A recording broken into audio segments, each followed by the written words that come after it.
Казан мэриясы һәм Татарстан халыклары ассамблеясы тарафыннан оештырылган «Древо жизни» мәдәни агарту проектының икенче чарасы узды.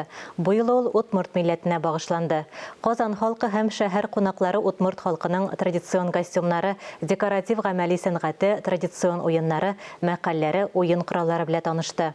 «Древо жизни» мәйданчыкларында Удмурт мәдәниятенең иң гүзәл үрнәкләре тәкъдим ителде. Чарада катнашучылар Удмуртиянең символы италмас яки алтын туй чәчәге рәвешендә төш тамгалар ясауда, шулай ук турын куар үләннәр белән туку, Удмурт биюе тыпыртон нигезләре буенча мастер-класста катнашты.